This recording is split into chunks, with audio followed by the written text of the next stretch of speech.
everybody. This is the Built in Buffalo Network Tailgate, brought to you by Ticket IQ. I'm Mike Shimbersky. With me, as always, I have Sauce God, Anthony Sauce God. He signed his pregame.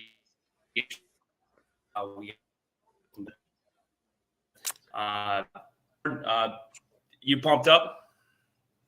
Mike, you know me, as always, anytime it is Bills game day, I'm pumped up, but it is Bills game day, divisional round playoffs, and an opportunity to face the Cincinnati Bengals today and finish the job. So, of course, I'm very pumped up, ready to crack open a cold one at some point here during the show as well, Mike, and ready to get the tailgate vibes going for Bills Mafia. Let's go.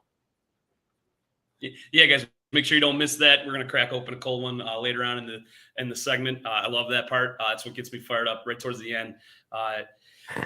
Everything's working. We got Facebook going this time, so everyone should be able to get this show. You know, last time we had a little bit of that technical difficulty, but today we're talking Bills Bengals.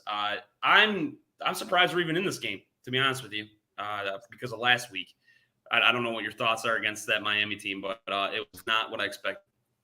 I'll tell you, everybody that was incredibly worried about it, Mike, you know, I think it's not anything to really be too worried about or anything to focus on too much. I think that overall it was a divisional game that we've seen the Miami Dolphins for the third time this year. It's a Miami team that had, you know, basically at that point, nothing to lose with their backup quarterback in the game. So I kind of expected them to really come and make things difficult. I don't know if I expected Miami to have that level of success. And I don't know if I expected Miami to kind of necessarily, you know, at one point it felt like they might have the opportunity to take over the game, Mike. So that's the only things that I ever felt were concerning about it. But other than that, the Bills win the game. They've made the plays. They you know, momentum found its way on the Buffalo Bills side when it needed to. So with that happening, us going to the divisional round, hey, we're supposed to be here. That's the way that I kind of look at it. And so I like that take. I think for me with it is that the Bills, they've been a team that has handled adversity very well, I think, throughout this entire season. And so there are games that are like that where you think, you know, they could have played better, or there's things they could clean up. But at the end of the day, like we had talked about last show, is, you know, at the end of the game, the end result is the most important thing. So they got the W. They're playing the Bengals. And this is the game that I'm actually more nervous about than anything. I mean, if we think back to before anything happened to Damar Hamlin, it wasn't looking good, in my opinion. I mean, the Bengals came out firing, and, you know, I think they were probably a little chippy. They were playing a little dirty, in my opinion, but definitely. There was some dirtiness going on there that I didn't like either, Mike. I agree with that. But they were about to pull ahead, and they were ahead. Before they had to stop the game. They were on their way, to be honest. I think that they were going to score again. It was going to be another touchdown. They would have been up 14-0 before, I mean, even half the first quarter was done. So that let's make no mistake, their offense can move the ball quickly when it needs to. They did struggle against the Ravens, though, but that's also another thing. It's a divisional game, just like the Bills had against Miami. So I hope that they went back and they watched a lot of film and are prepared today. Here's the way that I look at it too. I know that it was 7-3 and all, and that they were, yes, moving down the field. Here's the one thing that we have to remember though, Mike, is that the next play, you know, if Damar Hamlin's thing doesn't happen, of course, the next play could be an interception. The next play could be a fumble. It could be returned for a touchdown. From that point on, the game could be different. You never know. We never saw what actually would become of that football game. So I kind of just don't look at that game as a result of what to look at today. What I look at today, Mike, are the injuries that are on the offensive side for the Bengals. I look at the way that the Buffalo Bills have responded defensively in moments, right? Because defensively, it wasn't the Bills that really played bad last week. Defensively, we are the side that makes the adjustments the best, I think, in our three phases of football. I think that our defense sometimes first quarter will kind of allow some of the things to happen, especially first drive. We kind of see what they're going to come at us with, especially a team with so much offensive firepower like the Cincinnati Bengals. So I do like the way that we adjust, and it seems like we tighten it up. We create turnovers, and this is a defense right now that is hot in the secondary with Tre'Davious White and Kaiir Elam. So I really think today's matchup is going to be a lot different than the Monday Night Football matchup that we were supposed to have. Yeah, I think also too, you mentioned some of the injuries on the Bengals offensive side. It's the line. It's the line that's injured. So I hope that what they're doing is getting ready to run some stunts on the defensive line, where you kind of move guys around where they're not used to seeing them. Maybe even put Ed Oliver on the end once in a while and see what you can do as far as getting them confused and run some stunts where you even take the end and they kind of block for him and he comes back around and up the middle. I've seen that a few times, and it works if you can get one guy free and make Joe Burrow have to run around back there with a sketchy offensive line, or at least a backup one. I think that could be super effective with what they got going on. If anyone doesn't know, Anthony's drinking Josh Allen's super juice. And he's hurling me back here too, by the way. It's the secret sauce. It's the secret sauce. I did make wing sauce last night, Mike, and I do plan to make spaghetti sauce during the football game today as well. So, yeah, we're going to get sauce. Yelling at the TV, stirring your sauce. Hey, when I get nervous, I got to have something to do during the game, Mike. It's whether it's eating, drinking, or stirring sauce. One of the three, sauce. Right? I am the sauce god. Don't forget, right? I love it, Mike. Getting fired up already, man. Yeah, me too. So I think we're kind of we gave each other like our thoughts and everything, but like let's really get into it. Let's sink our teeth into what we think. Let me ask you this: Does Joe Mixon scare you today? Does their running attack? Because I was listening to some other people today, and they didn't necessarily think that they had a good run game. Now I know that their offensive line is it's hobbled, but Joe Mixon, we respect him. Like the guy had a 5 TD performance this year, did he not? Yeah, he did. So where he scares me is not necessarily in the run game. It's Burrow using him as an outlet. That's where he scares me. I think that's where he does his most damage. You put him on a linebacker, that's a mismatch already because there's no way that Edmonds can cover him. And you kind of give him a little wheel route or something. I think what you'll see is he's going to get some first downs on us with a swing pass or something, or like a short dump off pass. That's how you get him involved when you don't have an offensive line that is built to take on the defensive line they're about to go against. That's something that the Bengals. I would be shocked if I didn't see that getting him involved in the passing game. He'll be effective there. Yeah, I mean, I think Joe Mixon definitely. They should try if they're able to run the football today. Does that make the game much easier for them? I don't necessarily think so. I do think we want to see Joe Burrow, I think, throw the ball a lot today. I think if that's the case, that means they're playing from behind, or that means that he's going to possibly have interceptions. And Joe Burrow, as good as he can be, is a quarterback that I see prone to throwing interceptions, especially with the talent that we have in our secondary. So I do think that, yes, Joe Mixon can definitely make a difference coming out of the backfield in the passing game.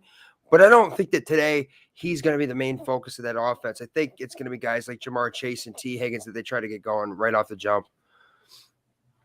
Yeah. I mean, I think that's what they're going to try to get involved. All I was saying is that, they can focus on the run, but if it ain't working, it doesn't mean that Joe Mixon's out of the game. And that's something that the Bills will have to focus on, because if they can run the ball effectively, I think it does open some things up for Jamar Chase and Higgins. And then, you're kind of you're on your heels now because the defense doesn't quite know where you're going to get hit from now. And that makes it a little bit harder. If you can force them to have to throw, then you can focus on just taking care of the pass and, let them run once in a while. And if they get 5 yards, okay, no big deal, but just make sure you tighten up when they start throwing again. So, if they do start running effectively, I think that's dangerous. I kind of disagree with you because that would open up so much more for their passing offense, because play action it can get you bad. It'll cause your linebackers to take the wrong direction of a step, and that's so important. Did you see Kyle Brandt's remake of the Any Given Sunday speech? The inches thing is important, man. Like, you take your wrong step forward. Like, so if you know it's a run and your first step's forward, you have a better chance to stop that. If you're not sure and your next step is your first step's backwards, now you're already a step behind where that play is going. So if you get fooled by play action and you step forwards and they're trying to go behind you, you just made it easy for them. And so that's why I hope they don't get this run game going at all. I don't expect them to with a backup offensive line. So I hope you're wrong as far as the run game goes. I just hope they don't even get going. I don't think that they're going to try to get it going that much. I think that they're going to try to just lean on Joe Burrow's passing a lot of today, because I don't think that they're going to be able to get the run game going. I think that with their offensive line that they're not going to be capable of running the football effectively. I think more so what I feel is that if Joe Burrow throws the ball 50 times today, that could be a dub. Like that could be a dub for us, like right there. That's good. Because again, if that means that they're playing either from behind or that they're just set up in third and long situations, which, you know me, I love me some third and long pain trains coming kind of situations. So, well, absolutely. And I think what you're getting at too is like, if he is going to throw that many times, it's going to have to be these quick hitters. It's going to, and then sometimes that can lead to a mistake because you're basing it on timing. And so he might not see a lurking DB, in one of those lanes, and he tries to fire one in there, and then that's where you get your interception. Absolutely. So I like what you're saying as far as making them throw much more. Yeah, like just keep it in the air. The possibilities become much higher when they're always come down with a Buffalo Bills defensive player. You know what I mean? When it goes in the air, come down with somebody like Trey or Kyer or Theron or any of the other guys. Or Poyer. Or Marlowe. Yeah, or Dean Marlowe. yeah, you're unsung hero. But we're gonna dive right into this, like I said. And guys, if you're just tuning in, this is the Built in Buffalo Network. You're watching the Tailgate, and we are jumping over to Keys of the Game. This is where me and Anthony, we're gonna kind of break down our thoughts of what the Bills need to do offensively and defensively to kind of get this game put away, so to speak, and come out with a W. We both sometimes have totally different ideas of how to get it done, and sometimes both ideas actually happen on the screen when we watch it later. So I'm always interested to see what you have to say. Well, let's start defensively. What do you think, besides obviously the obvious that we already stated? What do you think we got to do? What do you think the Bills have to do defensively to make sure that they contain this Bengals offense and get Josh back on the field as much as possible? Well, I think today defensively we have to remember that it's just a playoff game, right? It's just the next game. It is the Bengals that are in our path, yes, but today we can't necessarily ever seem to get kind of nervous about like what was going on in the first game and how they were moving the ball effectively down the field. So we have to just remember to play our football game. And I think if you get them in those second and long situations, kind of making Joe Burrow have to start throwing the ball a lot more early, allowing the Bills defense to kind of adjust and see the way they want to come at us. That is going to be the biggest keys for me today. But I also think too, Mike, today the defensive line could potentially just win the football game just because Jonah Williams is out. We know that for the Bengals, and they are, yes, very injured on that offensive line. And I think the defensive line with Groot, with Epinesa, with Boogie Basham, with Shaq Lawson making plays after plays week after week, and Ed Oliver, I think those guys right there are going to just absolutely bring a cold front of pass rushers all day long. And that right there is going to make it really difficult for Joe Burrow, because if he doesn't feel comfortable back there at all, especially in a colder weather game, it is cold here in Western New York. Yes. I mean, hey, I've even got the Nike thermal on over here, but if you get him uncomfortable back there in Buffalo, we're not in Cincinnati, and he just doesn't have a pocket, it's going to be really tough for Joe Burrow to beat us and be Joe Shiesty or Joe, whatever they call him. Yeah, Joe Cool, I think. They call him Joe Shiesty too, though. I think Joe Cool and Joey Burr. Joey Burr. I do like Joe Burrow, though. Yeah. Yeah, I know. He's actually one of my. Yeah, I can tolerate Joe Burrow. I do respect his game quite a bit. Agreed. Yeah, he can. He's a baller. But I think for me, with when it comes to the defense, what I would like to see, and I think keys to the game for that is you kind of hit it on the head as far as pass rush, but you got to take advantage of the fact that offensive line is not what it should be. So, like I said earlier, some stunts on the D line, but I think too, maybe switch it up in the back end of things. I don't ever want to see the safeties really come up. I've noticed that a lot of times when they have Jordan Poyer and Micah Hyde back there, they'd send them on blitzes once in a while. That's fine. But they always had somebody in their place to kind of cover the back end. I just don't want to see big plays. I want them to limit the explosive plays that the Bengals offense is able to create sometimes with Jamar Chase and Higgins. They're very good receivers, and if you let them burn you a couple times deep and get them going and get into a rhythm, that's bad. That's bad news for any team. So I would like to see two deep safeties almost all the time. You got Poyer back there and Dean Marlowe, and just don't creep up. Don't allow them to get the big hitter at all. Don't give them an opportunity. Don't once in a while show it to them. I would like them to kind of trick Joe Burrow into thinking he's got it, to make it look like it's one-on-one coverage, man coverage, and then after he snaps the ball, he's got Jamar Chase, he thinks anyways, and then it's double teamed with a safety over top. I just wanted them to make it hard for him to read what they're doing on defense before he snaps the ball and then change the coverage mid-play. That would be something I would like to see, only because that can cause him to make some mistakes, get some turnovers that they need. That's my key to the defense. Here's a good question right here in the comments. Do you think Elam and Jackson split time again, or just go with Elam? I say just go with Elam. I mean, that's my straight up answer, but I don't know what you think.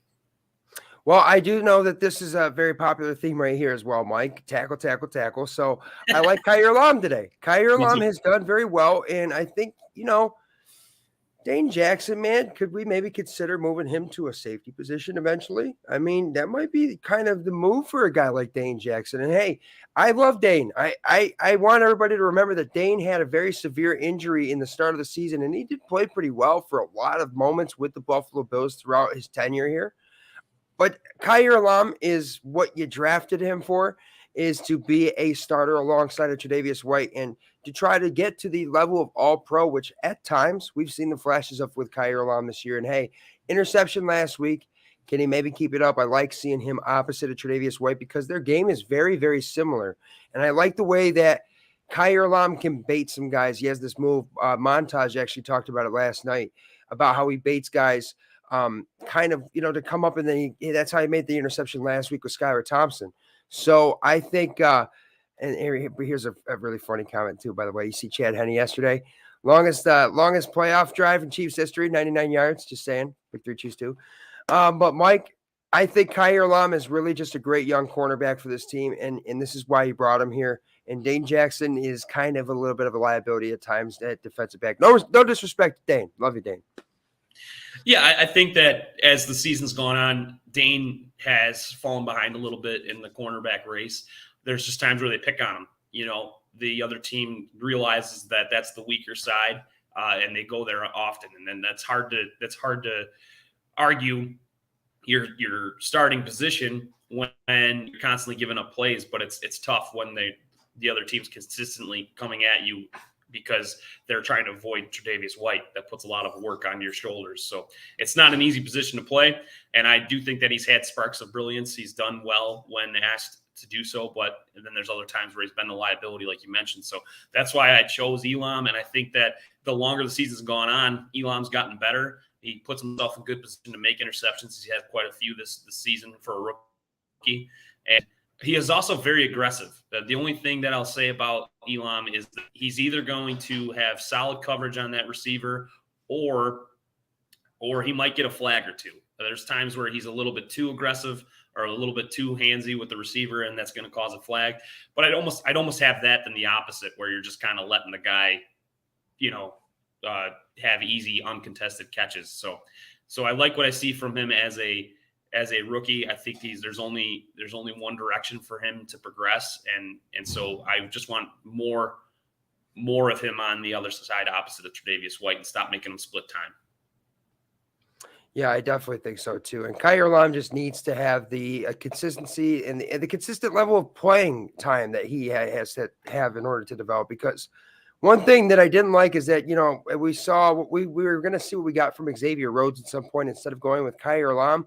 I think that ultimately when you draft the guy in the first round, regardless of what position it is, you want him to be starting for your football team that year, game in and game out. And that's what we've been seeing a little bit more of with the theme of Elam on the football field.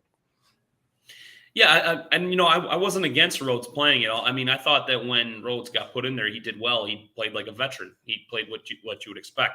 He wasn't eye popping like where you're like, wow, this guy's amazing. But he did his job. So I wasn't upset when they put Xavier Rhodes in or was trying to see what they had with him. But I mean, ultimately, like you said, yeah, Elon was a first round draft pick, and he has a lot of potential. You gotta get that on the field and just let him play it out. And by the way, Jacob, we will have the injury report here, I believe, in just about 10 minutes or less. So as soon as that comes in, we will have that breaking for you right here on the Built in Buffalo Tailgate Show. Yeah. I was gonna say I saw a lot of questions of who's playing. Yeah, we always get that out, guys. It's probably like midway through the show. Anthony usually gets the inactives for both teams, and if you need it repeated, we can always do that also. All right. If you guys are just tuning in, this is the Built in Buffalo Network. You're watching the Tailgate, again presented to you by Ticket IQ. We're talking keys of the game. We just went over some defense. We're going to jump into offense. What do you think offensively? I love when you talk about offense because then you start getting fired up. So, so I'm ready for your take first on offense. Hit me with it. Now, Mike, people were really concerned about Josh's interceptions or fumbles. Let me tell you something, man. I'm not concerned one bit. Let Josh do Josh things today. It is divisional round playoff action for Joshua Allen. And Josh can just get it absolutely lit up out there, right? That's what I expect him to do today. I thought last week, all they were trying to let him do is play free.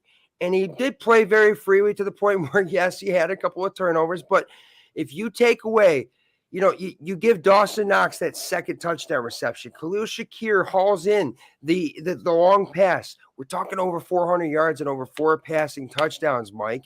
So let Josh go out there and do what Josh has to do, because Stephon Diggs had a great game last week. Gabriel Davis had a solid game. Obviously, great game last week. 6 catches over 100 yards and a touchdown as well. 13s. I love that. Dawson Knox has been very focal in this offense. He's been a focal point, making touchdown catches, and he's been solid blocking back there. Yes, he hasn't been perfect, but a tight end is not necessarily supposed to be your best blocking lineman in an offense, right? But he's done great in most of the times that he's been asked to. So I think if you just let Josh do the things that he does, the running game will get set up within that. And we know that the run game is there. We know Devin Singletary and James Cook can both find ways to get it going. I just think that right now, you just got to let Josh do what he's going to do. And that is lead this team in an elite way, and in a way that makes you want to go out there and run through a brick wall. And that's what Josh Allen does, especially when it comes to playoff football and big moments. So today is a big moment. Today is a game where they get to maybe, get past the Cincinnati Bengals and stop the chatter about, Joe Burrow versus Pat Mahomes. No, it's going to usually be Josh and Pat Mahomes, it looks like, for the future. And that's what we're trying to get to here, Mike. So let Josh go out there and do Josh Allen things. Hurdle sauce God. But yeah, let Josh do Josh things. I like it. For what I was going to go with as far as my keys for offense is, I would like to see them, yes, transfer over to letting the game be Josh's game. And I kind of can reference back to a game this season that they did that, and that was way early in the season. I think it was the first game when they played the Rams. There's times where when this offense gets on, like when it's on, there's not a defense in the league that can hold it back, and it kind of starts with letting Josh call the plays. I noticed that in the Rams game, he had his little wristband. They did not spend a lot of time in the huddle. They had a plan. They already knew what they were going to do. And I don't think that Ken Dorsey was really calling much. He had his game plan put together, and then he let Josh pick his plays that he liked to run. That's what you do when you have a franchise quarterback. The guy's been playing in the league for a good amount of time now. This is his 5th year, I believe. And he understands the game much more than he did when he was a rookie, and he can read defenses now. Let him do that. Let him change the play. Let him call the play on his wristband. Let him kind of take a look at what the Bengals are doing and make those decisions on the fly, because he can. And that can make the difference in the game by letting him read the defense and flowing with whatever they're doing, and he knows what will work. That I would prefer that instead of Ken Dorsey trying to call in the play every time.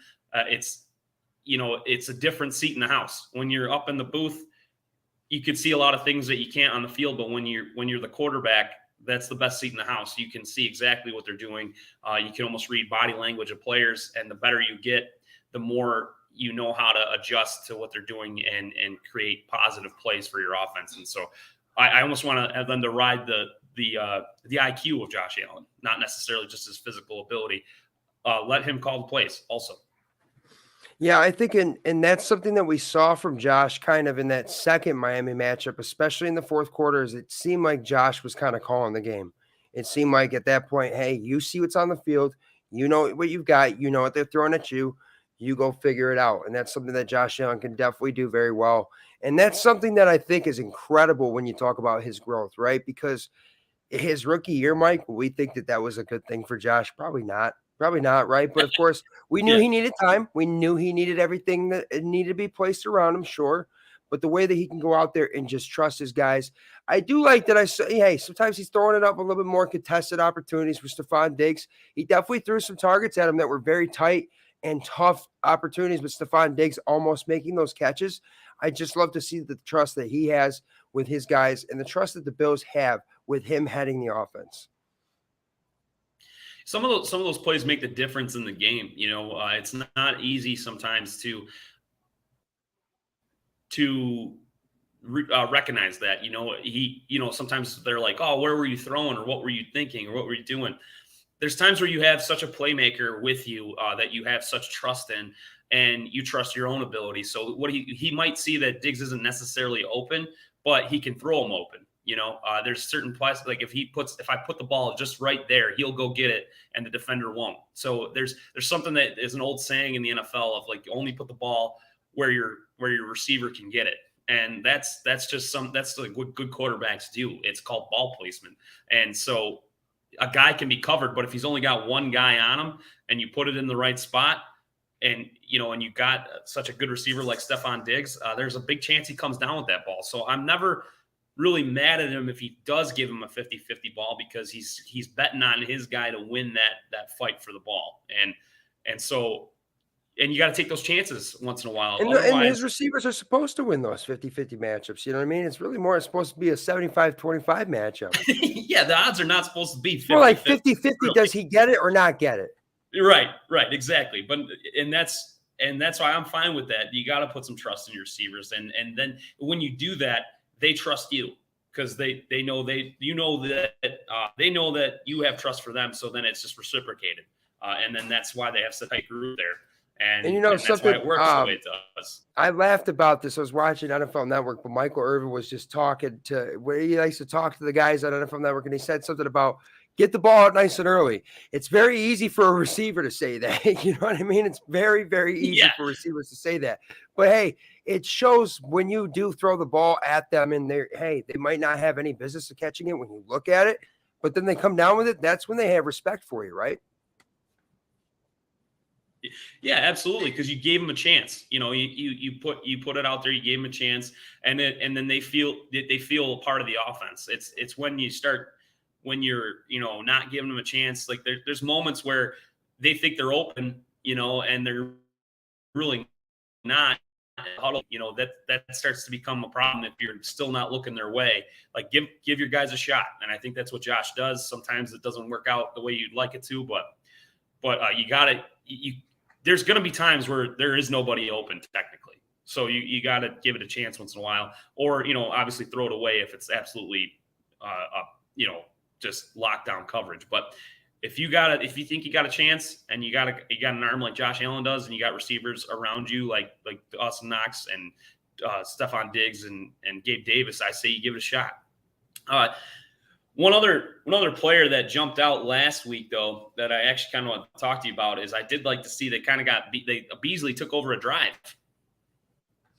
Cole Beasley is just, hey, but also we saw more out of Khalil Shakir too last week. You know what I mean? Like he almost had, he almost had a 100-yard game if he hauls that other catch in, like I said.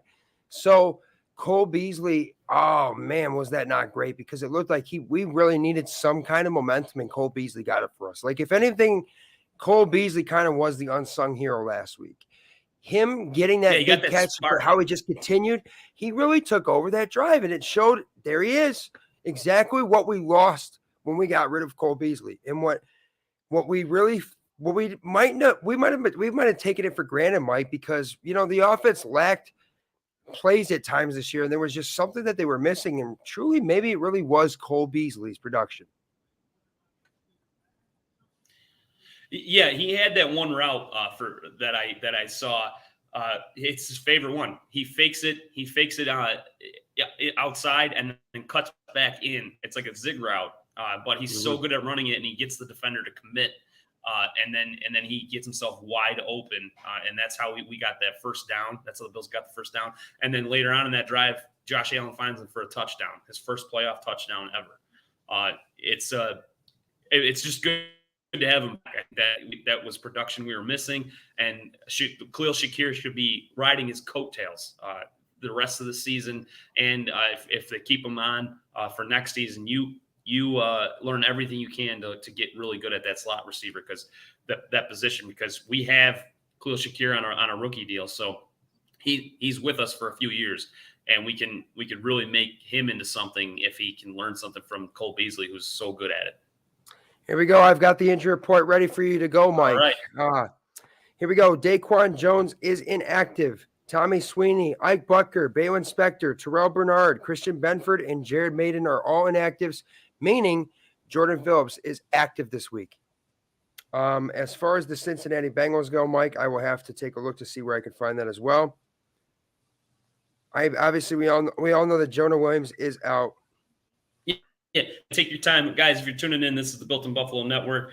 You're watching the Tailgate presented by Ticket IQ. We're doing the injury report right now. We just did the Bills inactives, and Sauce God is looking up the inactives for the Bengals. It looks like I have those here as well. Alex Kappa, Jonah Williams, and Trey Flowers are out today versus the Buffalo Bengals. So defensive back Trey Flowers, offensive tackle Jonah Williams, and offensive guard Alex Kappa are out. So Alex Kappa and Jonah Williams are the two biggest ones completely for that offensive line for the Cincinnati Bengals. I think what's huge is if the fact that Jordan Phillips is active, and you got a banged up defensive line, an offensive line, that's huge, because this means that Ed Oliver and Jordan Phillips, I love that combination in the middle. They should be able to have a big day. Amen to that. So I think Jordan Phillips coming back. I mean, Daquan Jones not being active today is definitely not something that I wanted to see either, because he is really good in the run game. And Daquan Jones has really surprised me a lot this season. I thought Tim Settle was going to be the bigger of the two free agent signings that we had for both of them, but Daquan Jones has really been good when he's been on the football field. So that's a tough loss, but having Jordan Phillips is, to me, I love that, because his leadership, his the fan base loves him, obviously, and his just ability to kind of get the hype going on the football field is kind of something that Jordan Phillips brings that, comes outside of just his level of talent when it comes to playing football. So, what's crazy is, sometimes you realize scheme fit is such a huge thing, because Phillips went to Arizona, and he wasn't really doing a whole lot there. And then he still has the same production that he had from the last time the Bills had him. And so it's obviously a scheme fit, and he does a good job at what he's asked to do for the Bills. It's crazy how that works sometimes. A player just being on a different team, different environment, and the defensive scheme just fits their skill set. He's really stepped up now that he's back with Buffalo. I think him and Shaq Lawson have both proved that they belong on our team, especially in a rotational role. So again, guys, this is the Built in Buffalo Network Tailgate. It's me and Anthony Sauce God. We're talking injury report, but we're going to jump over to something that I'm sure has been discussed all week. I want to get your takes on it between the two quarterbacks, Allen versus Burrow. They're two very different style quarterbacks, but at the same time, they both know how to get the job done. Who would you actually? I mean, without being biased, who do you think's got the tangibles that you would want for a franchise team? Josh. I mean, Josh is more athletic. Josh, I'm not even. Here's my thing: is that Joe Burrow is like fifth for me in the league. So, if I was going to take somebody else other than Josh Allen in this league, there are only two guys that I would take, and that is Patrick Mahomes and Justin Herbert, because they have as much upside as Josh does, meaning they can still get better. I don't think that Joe Burrow is going to necessarily get better. Now, that doesn't mean that he's not elite. His level of play in the NFL, if he were to maintain that with consistency, that's Hall of Fame level of play, sure. But Josh can bring way more to the table as far as in the run game and as far as how he could still get better. The way that we've seen his accuracy and the way that he reads the football field improve from year 1 to year 5, that's just kind of where Joe Burrow already is. Joe Burrow, I don't think necessarily can get better. I think that he's at peak athletic performance. He's at peak level of play, but he'll probably maintain that level of play should at least they could keep a level of consistency around him as well, as far as talent and offensive line and that kind of stuff goes. I just think that Josh brings so much more of an element that where even in his rookie season, yes, we go 6-10, but with those wins, they're all coming with Josh, right? And they're all coming at the result of the fact that this kid was down to run the football game and put his body on the line week after week. And his leadership too, Mike, is something else that I love about him, and the way that he is as a human being. And Joe Burrow is a great person as well, and he's a great leader as well. And I have a lot of respect for Joe Burrow, but Josh Allen was born to be the quarterback for Buffalo. So that's the way that I truly look at that. The way that he is, how his attitude is, and everything that exists about him is all Buffalo. And he's just perfect for where we are. Yeah. I think there could be no better fit as far as personality wise. I think one thing that I wanted to hit on what you said was, I think that they're both very good as far as being able to get the deep ball or to throw the deep ball. And I think that Josh's accuracy has improved very, very much so from his first season. And I think part of that too, I mean, anyone can sit there and argue with me, but I think it has a lot to do with the talent that he had around him as far as receivers goes. He had like one of the most drop happy receiving crew there was. So there's a lot to say about that, and just how he's made strides with better players around him. And where Joe and Josh differ, I think that they're, again, like I said, I think they have very high caliber arms. They can make any throw out there on the field. It's obviously ability to move with his legs. It just adds just a different element to the game. And it also, of how aggressively sometimes he runs that football, even against the coach's advice, probably. But that just shows his teammates around him that he's a fighter, that he's gonna fight just like they are to win the football game, and that gets the guys around him fired up every single time. They see him make something happen that almost every week he makes some sort of highlight reel play, and that just gets everyone else fired up, and that's contagious. And then when everyone's fired up and everyone's having fun and they believe in the guy under center, they tend to elevate their game, and that's what makes elite quarterbacks, is they elevate the players around them. So I think both players do that. Josh kind of just slightly takes it as far as a little bit further than Joe Burrow can. I agree with you. Yeah, and it really is a lot of the chemistry that exists with him and his teammates.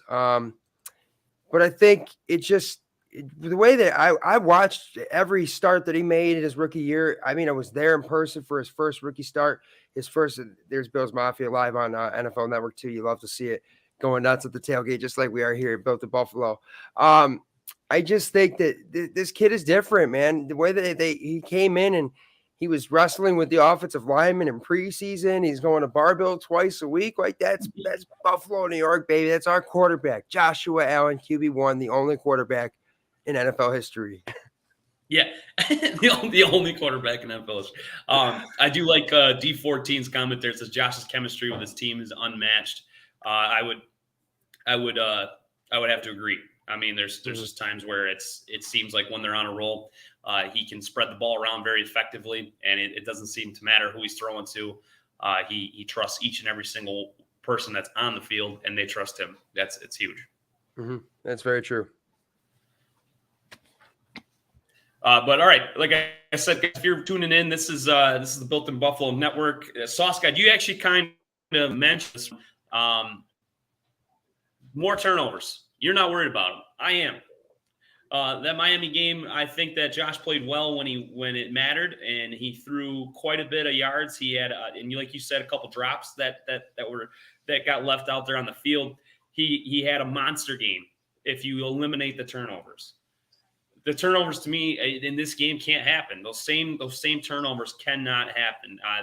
The blitz that was unread and he gets hit by the defensive lineman and then drops the ball, that fumble. You can't blame them all the way, but sometimes you just got to take the sack and live to fight another down. We talked about that last week, and he just at that point just protect the football and go down. I know he's a fighter; he's strong in the pocket, but at that point he was dead to rights. The guy was in there so fast and in his face, and I know Josh. He was probably trying to fight him off and see if he could get out of the sack, but.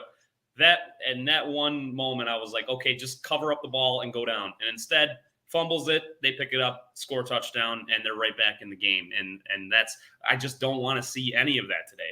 I want him to be Josh, but still just be safe with the football. When Brian Daboll was his offensive coordinator, he barely threw any interceptions.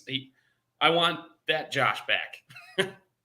Yeah, but he did throw quite a few last year, and Brian Daboll was the offensive coordinator last year. So I think it's more so what is the situation that he's going against? And yeah, I think, okay, offensively in the playoffs last year, he doesn't throw any picks. And yes, he did against Miami, but that's what I'm saying. Again, he's throwing it against Miami, who they have a way of going after Josh, and Josh has a way of going after them. So I think that the way he handles playing the Miami Dolphins is a much different way that he mentally handles playing against the Cincinnati Bengals and playing against Joe Burrow and playing in a divisional round in Buffalo again. So I really think that we're not going to turn the football over much today. I think that we're going to force some turnovers.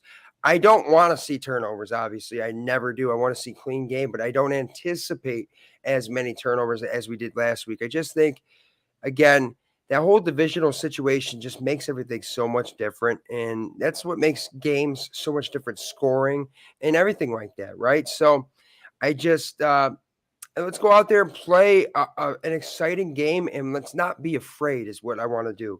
Because I feel like sometimes when we're more afraid, it kind of opens us up to being more prone to turnovers, right? We're playing a little too scared. And we got to go out there and remember that we're the best football team and that there's a reason we are favored in this football game, and there's a reason we're the best team in the football league.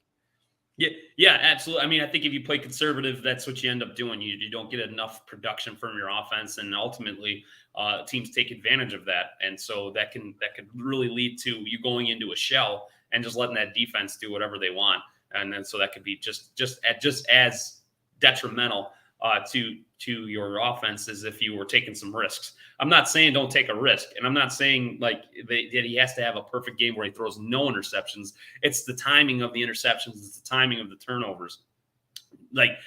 I think when you need a play, or if you're going and you're knocking on the door on scoring, it's okay to not get a touchdown from the 20. You can get a first down and then work on 4 more downs to try to get a touchdown. Just put the odds in your favor is all I'm trying to say. If it's there, obviously take it. If the guy's wide open and you got a shot, take it. But if it's going to be contested ball and you're throwing from the 20 and you don't, and you could have probably made a better decision, first down, move the sticks, get closer to the end zone, and get 4 more shots at the thing.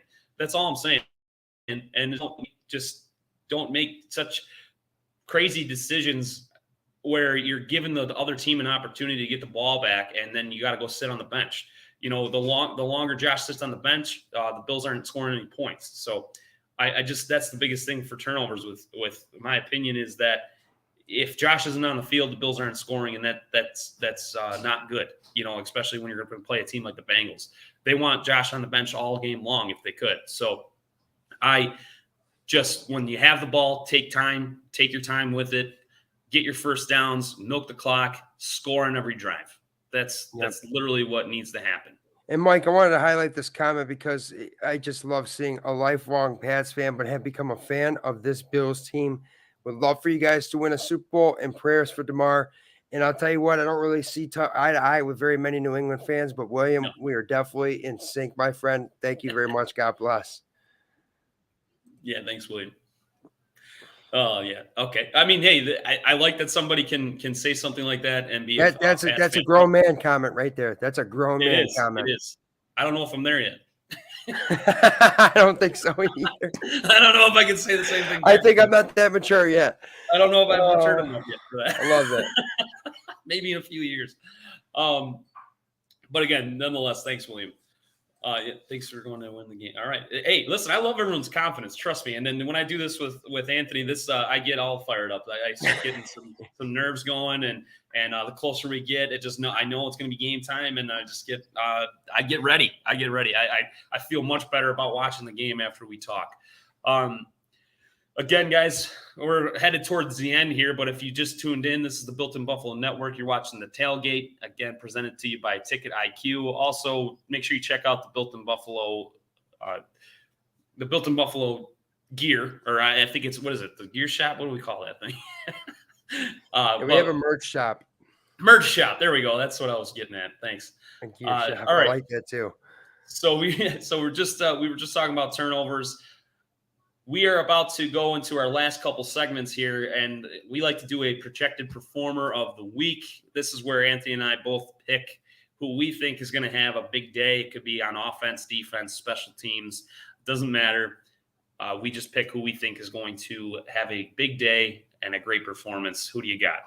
Well, Mike, I got two guys, and they're going to go hand in hand today, and it's going to be a little bit of this guy and a little bit of this number right here, okay? So Josh Allen and Gabriel Davis today. Gabe Davis is so much, I don't know what it was, but last week, Mike, he looked like he was supposed to look all season. His footwork and his hands were off the charts. He wasn't dropping passes. His feet, these were plays that consistently through the season, he was just barely missing, right? And last week, nope, he was making those plays. Playoff Gabe is a thing. Then fine, we're in the playoffs. Let's get playoff Gabe going. So, of course, I think Josh Allen today is going to be incredible. I anticipated he was going to have a great – and like I said, you have a couple of those things go his way last week. His statistics look better. You know me, I don't give a damn about statistics. I care about the result of the final score, sure, but I think Josh Allen is going to have a nice one for Bills Mafia today in Orchard Park when we're playing the Cincinnati Bengals, and it's time to move on to the AFC Championship, baby. Let's go. I like it. I'm going to go offense and defense for you.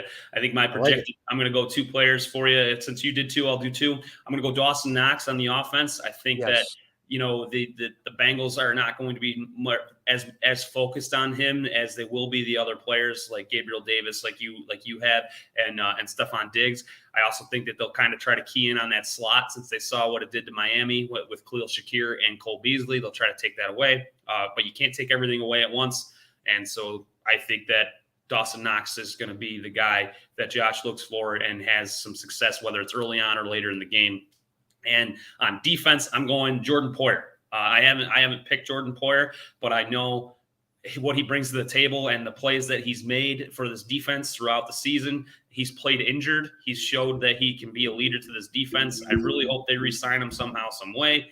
But this could be possibly his last home game. He put out a really nice message to Bills Mafia. He really cares about being here. I hope they make that a thing for him. I really would hate to see him go. But since we still have him, he's a big part of that defense, and I think he's going to have a big day today. Especially, I hope, honestly, I'm looking for a turnover or him to force a fumble or get an interception. He's been huge all season long. Why would it be any different today? Yep, I definitely I want to say that Jordan Poyer, putting out that message does not mean that he's guaranteed to be leaving or anything like that. You just never know. Nothing is guaranteed in the NFL, and even tomorrow is not guaranteed for us as human beings, right? So him just saying that just shows how much I want him to be re-signed so much more because of what his leadership brings and what he means to the community too. It goes more than just football with Jordan Poyer. And obviously with his family and everything, I have so much love and respect for Jordan Poyer, man. I hope the Bills find a way to win today so they can keep this damn thing going, man, and finish the job. Finish the job, Mike. Yeah, absolutely. And I'm right on board with you. All right. This is one of my favorite segments. We start getting fired up, and Anthony just brought this on. We're going to crack a cold one because since it's a tailgate, and there it is. That is a Labatt's Blue Light. Ooh, ice cold, Mike. Let me tell you. It's cold. Then you have it on a bucket of ice just sitting there. Oh, it's just always cold, baby. Labatt Blue, light, doesn't matter if it's heavy blue, blue light is always just, dude. Again, Again, yeah, go ahead, hit it again. drink responsibly, first of all, but enjoy Absolutely. yourselves a nice ice cold Labatt Blue Light, man. I'll tell you what, that's my favorite beer right there. But that right there gets me ready to crack open a cold one because I'm going to tell you who's going to crack open a cold one today. It's going to be Joshua Allen on those Cincinnati Bengals. He's going to crack open a can of whoop ass and another can of whoop ass and maybe another can of whoop ass because Stephon Diggs, Gabriel Davis, Devin Singletary, James Cook, Dawson Knox, Khalil Shakir, Cole Beasley, hell, even John Brown are going to get it going absolutely nuts on offense today. And Tre'Davious White, Kyer Alam, Jordan Poyer, and hey, Dean Marlowe. My guys are going to make plays back there all day because you know who's going to come after that Joe Burrow offensive line that doesn't even exist right now. It's Greg Rousseau. Every bit, Mike. Every bit today. You might see Greg Rousseau inside. You might see him outside, but you're going to see him in your face all day long, Bills Mafia. Let's go. I like it. Sauce guy, I think if I counted correctly, that was 3 cans of whoop ass. That's quite a bit. I think you're overdoing the recipe, but I like it. I might have 4 and 5 cans too. Who knows? 4 or 5 cans. You should always keep some in the right in the old pantry. But all right, this is also one of my favorite segments. It's Final Thoughts. This is where Anthony and I just kind of get to tell you guys our whatever we didn't get to talk about, whether it's football related or not. Just kind of chill out for this last couple minutes here and get you guys off to watch the game. Dude, what do you got? You got anything left for us? I mean, you kind of let out a lot on that crack. Yeah, I've always got stuff left. You want me to take over for a minute? I've always got something left in the tank, Mike. All right. Either way, I just want to say, Bills Mafia, it's been definitely incredible to watch this team this year, even with their mistakes and even when we have our moments of our heart, being just, it's like a heart attack every week that we watch this team sometimes, right? But it is truly incredible to be a fan of this football team and be a part of the fan base and part of the community of Western New York too. And this right here is what it's all about. Playoff football, Mike. I took a walk in my town the other day and I honestly was just thinking, we're in the playoffs. It's just, there was one point where being in the playoffs wasn't a part of being a Bills fan. And here we are getting playoff wins. Josh Allen 4-0 in Orchard Park, looking to go 5-0 today. Is just like, what more could you ask for, baby? You got to love it, Mike. Bills Mafia, let's get the job done today. And let's move on to the AFC Championship so we can get past those Kansas City Chiefs and let's get to that Super Bowl and bring it home. Yeah. I think I love that. For what I was going to say is that I truly think that this team is different from last season and maybe not statistically wise, it's kind of very similar to what it was, but, and maybe even a little bit less as far as what they've been able to accomplish as far as statistically. But what I really love about this team and what I've noticed is just the adversity. I mentioned it earlier, and I love seeing it. It's when the game kind of almost gets out of hand and somehow they find a way to right the ship and make the end result what we need, and that's a win. Sometimes it's a roller coaster ride, and if you think we're stressed, you think about what these players are thinking about every single play, every single second. It's tough to keep a level head when the game almost seems like it's getting out of hand. And so what this team has been able to do is not panic in those situations, come out and still get a score when it's needed and come out victorious. I mean, they only lost 3 games, guys. So it wasn't pretty all the time, and it's never going to be when it's football. It's a game of mistakes. What that needs to happen, though, and what they do well is not let their mistakes end up being the deciding factor of the game and capitalizing on the other team's mistakes. That's football in a nutshell, and they know how to play it. They do a good job at making sure that they capitalize, like I said, on the other team's mistakes and not letting theirs decide whether that football game is going to be won or lost. And so that's something I noticed with this team, and I hope that continues for the rest of the season and they keep playing some playoff football. Mike, cheers to that one, buddy. All right, guys. By the way, I said 5 cans of whoop ass. 5 swigs is all it took. 5 swigs for the cold one, and 5 cans of whoop ass. Let's go, Josh. You heard me? That means 5 tutties, baby. Let's go. If there was a theme for this one, last week was live to fight another down. This one's 5 cans of whoop ass. Let's go, baby. I love it. But all right, guys, this is it. That's all we had. This was the Built in Buffalo Network Tailgate Show. I'm Mike Shimbersky. You can catch me on QB Sneak. It launches every Saturday at 1:00. We break down QB play of Josh Allen and his opposing quarterback and tell you who took the crown on just quarterback play alone. You got Anthony Sauce got here. He's on the sit down. And hit him with your Twitter, whatever you want. Same day as you, Mike. Of course, Mike kind of sets us up for that 7 p.m. show live on Facebook, YouTube, and Twitter here on the Built in Buffalo Network. Is the sit down with myself and my co-host, Mafia Montage, presented by Famous Wings of Duffs. All right. Hey, guys, thanks for listening. This has been a fantastic time. I'm ready for this game. I hope you guys are pumped up. As always, go Bills. Go Bills, baby. Bills by a billion.